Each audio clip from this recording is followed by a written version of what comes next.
آج کے اس ویڈیو میں ہم ڈسکس کریں گے والکینو یعنی آتش فشاں جسے ہم لاوا بھی کہتے ہیں۔ یہ زمین کی ایک خاصیت ہے۔ اس کی شکل ایک گنبد کی طرح ہوتی ہے جو اس طرح دکھائی دیتا ہے۔ یہ زمین کی پگھلی ہوئی چٹانوں، میگما اور راک اور زمین کی گیسوں سے بنتی ہے، اور جب ان سب گیسوں کا دباؤ زیادہ ہو جاتا ہے تو یہ پھٹنے کا سبب بن جاتا ہے۔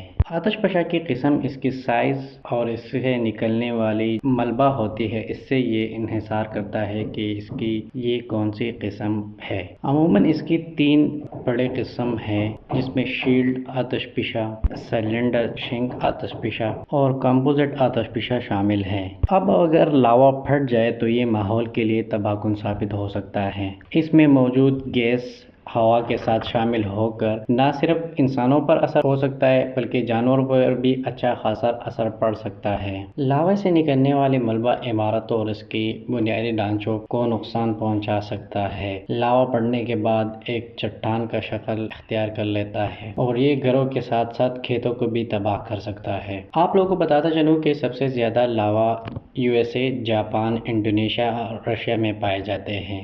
دنیا کا سب سے بڑا والکینو USA کے اسٹیٹ ہوائی میں موجود ہے، جس کا نام ہے مونا لو، جو پہلی دفعہ 1843 میں پہلی دفعہ پھٹ چکا تھا، اور اس کے بعد ابھی تک یہ 33 مرتبہ پھٹ چکا ہے۔ ابھی تک پوری دنیا میں 1350 والکینوز آتش فشاں لاواز موجود ہے۔ تو یہ تھا آج کا تھوڑا سا شارٹ سا انٹروڈکشن لاوا کے بارے میں، آتش فشاں جس کو ہم والکینو بھی کہتے ہیں۔ امید کرتا ہوں یہ ویڈیو آپ کو پسند آیا ہوگی۔ ویڈیو پسند آئے تو لائک سبسکرائب کرنا نہ بھولیے گا۔ تب تک کے لیے اپنا خیال رکھیے۔ اللہ حافظ۔